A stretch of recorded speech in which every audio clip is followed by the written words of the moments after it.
Hey guys, welcome to Marvel Facts. If you haven't been living under a massive rock, you'd know that Marvel Studios dropped the final official trailer for Avengers Infinity War earlier today.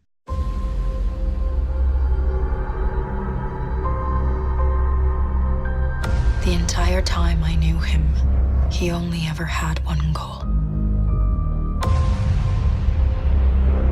To wipe out half the universe. If he gets all the Infinity Stones, he can do it with the snap of his fingers. Just like that. Infinity War promises to be one of the biggest film ever made, pulling together every single superhero from the 18-film franchise that started 10 years ago. The trailer finally shows cross-fandom interactions, Star-Lord telling Tony Stark his plan sucks, Spider-Man awkwardly introducing himself to Doctor Strange, yes, we're using made-up names, and obviously, we see Thanos beating the shit out of our favorite superheroes. We're taking a closer look, and breaking down the new Infinity War trailer to see if more hasn't been revealed, teased, or hinted at. Combining it with the theories developed by fans so far, you might be surprised how many small details will be missed by even devoted fans. So subscribe to my channel and keep watching. Number 22. War Machine is back in action. At the start of the trailer, for a brief moment, we get a glimpse of three individuals standing at the top of a platform looking up in the sky. These three individuals are Natasha Romanoff, also known as Black Widow, Bruce Banner, also known as the Hulk, and James Rhodes, also known as War Machine. Fans will remember that James Rhodes was previously injured by Vision during the events of Captain America's Civil War. The laser that hit Rhodes also took out his suit's power source, and as a result War Machine plummeted towards the Earth to his demise. The entire incident allowed Captain America to escape Iron Man's clutches and also incapacitated Rhodes. It afflicted War Machine with a spinal injury that left him incapable of walking. The last we saw of Rhodes was when we see him taking physiotherapy at the end of the Civil War to improve his condition. It seems that James Rhodes is finally healed and back in action against Thanos. Number 21. A snap of his fingers. The trailer has plenty of moments guaranteed to make longtime Marvel Comics fans squeal with delight, and plenty of reveals that are back to the comic book source material. There's none better than Gamora claiming that the entire time I knew him he only ever had one goal, to wipe out half the universe. If he gets all the Infinity Stones, he can do it with a snap of his fingers.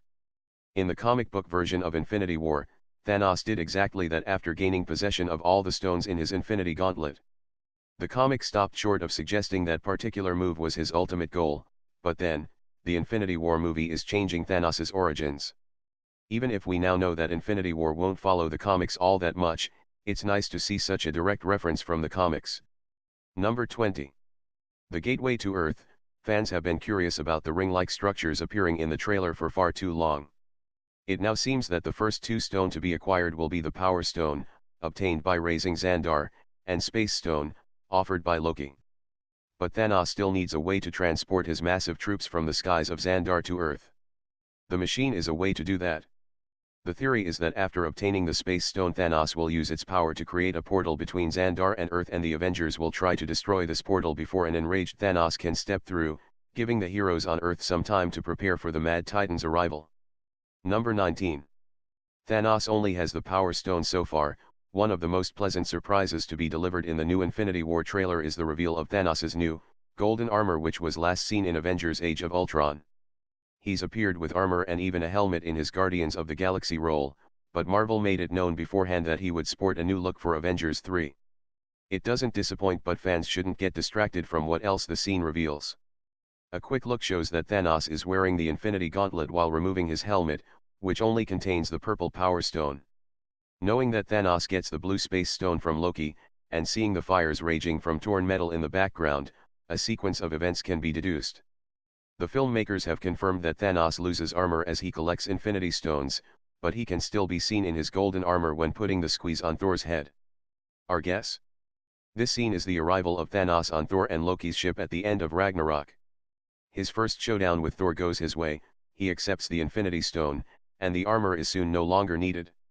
So yes, this scene on Thor's ship is going to be a rough one. Number 18. Iron Man's new armor has some cool upgrades. It wouldn't be an Avengers movie without some new Tony Stark tech being shown off. This time he's flying at full speed in pursuit of the strange, spinning, gravity-inducing ship that appears over New York City. But his full speed apparently isn't fast enough, even in his new bleeding-edge Iron Man armor. Fans have known for some time that Iron Man's new armor could transform, both across his entire body as expected, and reforming itself into new shapes and schematics, and from the latest posters it has got wings too. That's the reason Tony is able to reform his armor boots into a single, massive repulsor to send him hurtling skyward even faster, which means something new is coming on the way. It's one thing to say Tony's armor can form other hard constructs like wings, or even realign itself into preset structures. But even for superheroes, transforming boots into a jet engine is difficult. We don't doubt that Tony could dream up such a plan, but it raises the question, what other complicated, vital parts of Tony's armor are now malleable? Can he transform it on the fly, or does he have to plan for every conceivable need? Number 17. Cap's team makes it to Wakanda. Since the later battle scenes set just outside of Wakanda include Steve Rogers, Black Widow, and the rest of the heroes loyal to them, this shot may not seem all that important. But fans would do well to soak in the details. Beyond seeing Bruce Banner on board confirming his reunion scene with Nathan may take place before they get to Wakanda, and looking past Rhodey's robotic upgrades allowing him to walk as before, keep an eye on Vision. Knowing that he makes it to Wakanda, the scene of the film's climactic battle, and that he does it with Scarlet Witch is significant. He looks a little worse for wear, placing this all after his confrontation with the children of Thanos who seek him out. Now there's little doubt to the sequence of events, and those worries he would lose his Mind Stone are at least safe to this point in the story. Number 16. How much can the Vision give to Wakanda?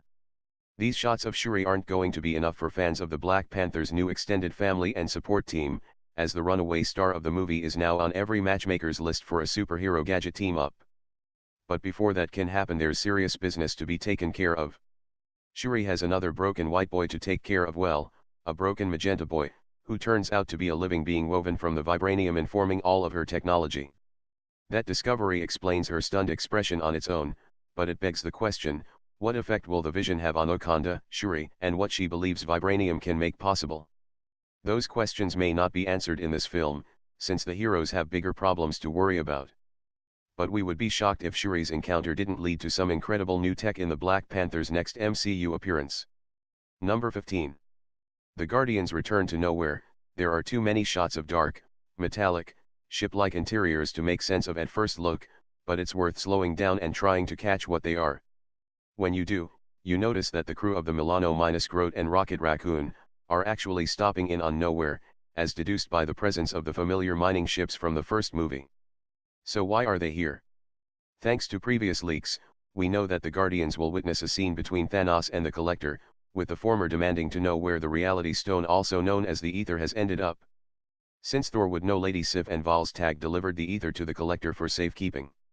Once he ran into the Guardians, he clearly passed on the knowledge before taking off with Groot and Rocket and left them to get a step ahead of Thanos. Number 14. The Guardians meet Iron Man and the humor begins. The first sign of the comedy in store for audiences arrives when Star-Lord meets up with Iron Man. The bad news is that their respective success as comic relief doesn't seem to apply to each other, more likely to irritate than appreciate. The good news is that this short scene offers some great room for speculation. Not because of this meeting of Guardians, but which ones aren't a part of it. Gamora seems to be a no-show in this portion of the story, which is curious. Taking previous films, one might wager that Gamora and Nebula are on their own, either working together or fighting. But until now, it's been assumed that Gamora will have a special role with Thanos. And for her part, Nebula will get a new BFF in Infinity War. Yet both are missing from the action scenes. We're open to any and all theories, including the very likely scenario that Nebula's absence from the trailer is just because she's on a secret mission with her new bestie, Hawkeye. Number 13. Peter's new Iron Spider suit upgrade. It's a film of many firsts for both Peter Parker and Spider-Man fans. The studio couldn't keep it a secret for too long that Infinity War will debut the Iron Spider armor, an updated version of Spidey's suit seen in the comics. And yes, toys even confirm Spider-Man will get his robotic spider stingers to go with it. While the name Iron Spider won't replace his identity, it's a big change for Pete. The trailer giving an excellent shot of the Iron Spider armor suit without its mask is worth absorbing in all its glory. But we would draw attention to the neckline of the suit, particularly the fact that it's not a clean cut. When shown with his full mask, the web pattern at the base of the neck also doesn't look as compacted as it does here. A sign that Spidey's armor may also be deployed, unmasked, and remasked technologically. We hope so. Number 12. The God of Thunder returns. Questions don't need to seem grand, complicated, or even important to be worth asking for comic book movie fans. The rumors and reports have all but confirmed the start of Thor's journey in Infinity War, beaten by Thanos, recovered by the Guardians, and taken to the realm of the dwarves by Groot and Rocket. From there, his weapon is forged too. Well, that's where things get unclear. But before then, we have to ask, how does Thor get his cape back? In the past it has materialized along with Thor's armor when transforming into his battle gear. So if that's still the case here, why now? Why go without a cape in Ragnarok's ending, and reclaim it with his new weapon? A question fans can guess at, but for now, implies these shots take place after Thor has forged a new weapon. So why can't we see it? Number 11. Thor calls lightning with his, digitally removed new weapon? The fluttering red cape is all the tease fans need to know that Thor is going to do something epic. Previous trailers had shown him operating what we assumed was the solar forge used to make a new Mjolnir. That's a mission conducted by himself, Rocket Raccoon, and a teenage Groot with not a glimpse of the dwarven you would expect to find. Thanks to recent toy leaks confirming Thor's new weapon, it's unofficially known that he should be wielding the mystical axe, Stormbreaker. But in this shot the lightning is simply being called to his raised fist. So, Thor is unleashing lightning on the machinery to start it up after years abandoned? Or Marvel removed the weapon to preserve that moment in the film? Number 10.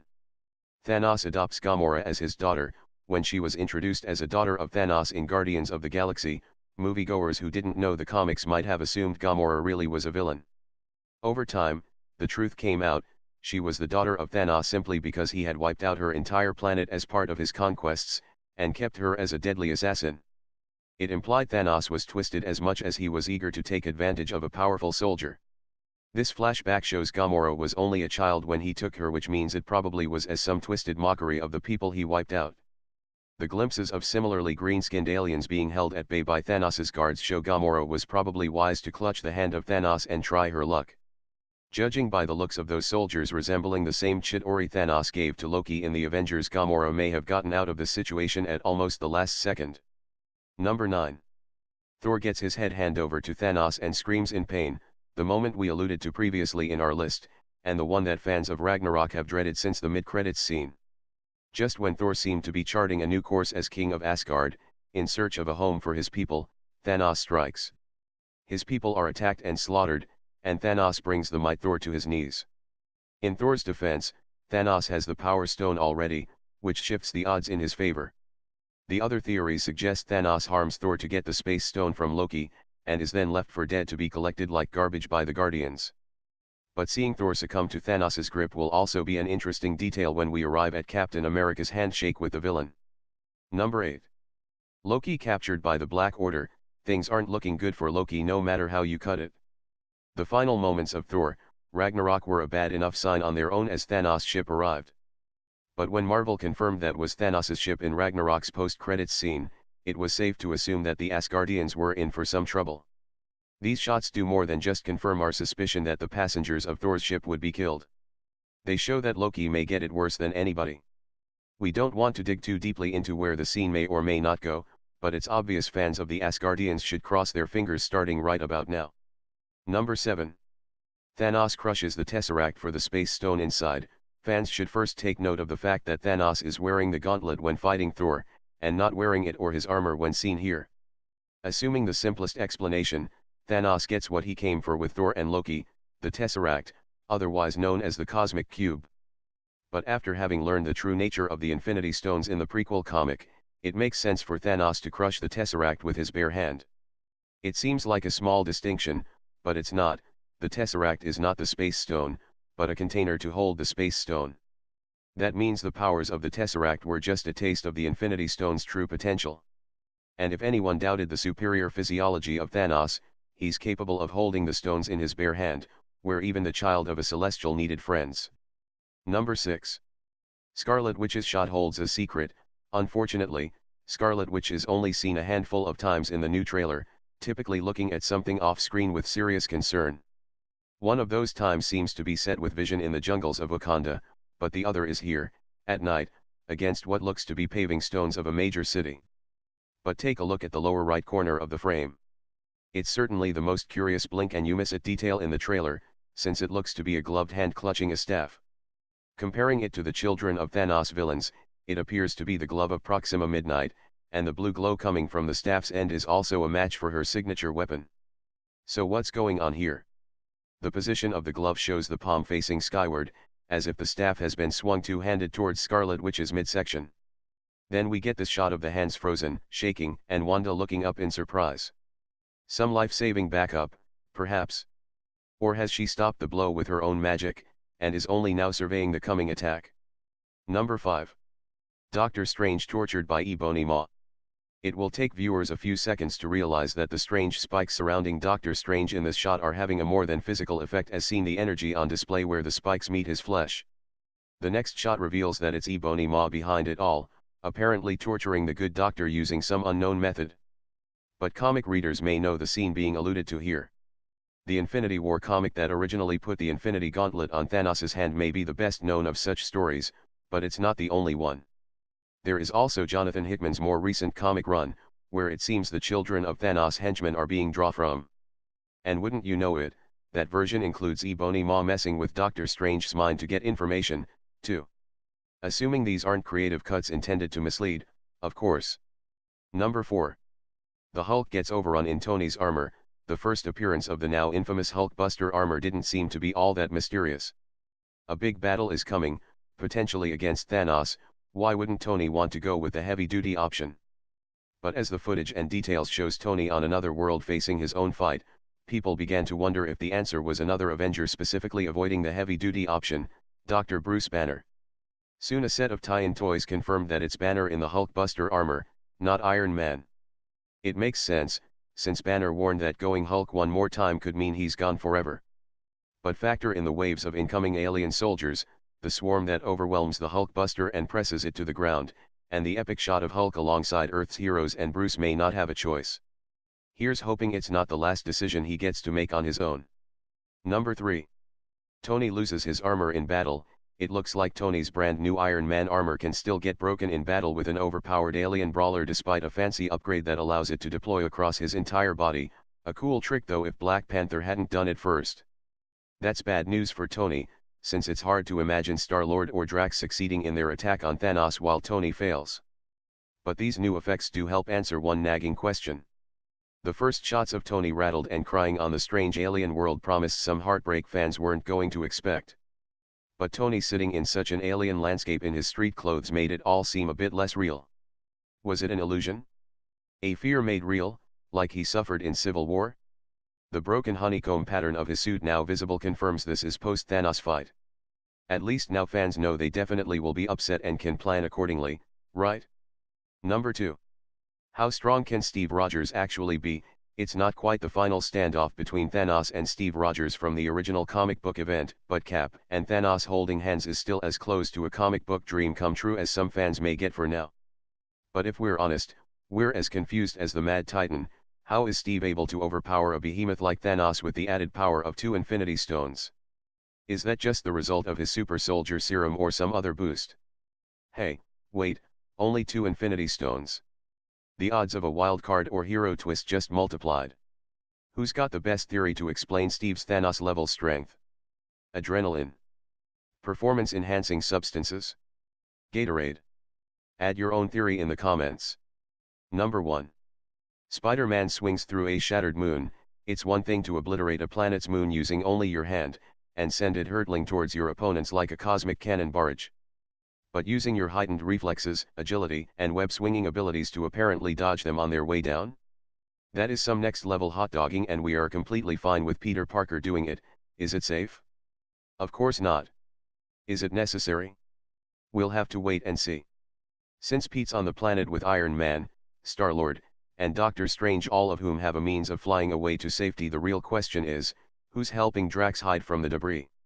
Those are all the subtle moments that reveal much more, the ones we could find in the Infinity War trailer, anyway. What did we miss? Let us know your own ideas in the comments, and subscribe my channel for more updates.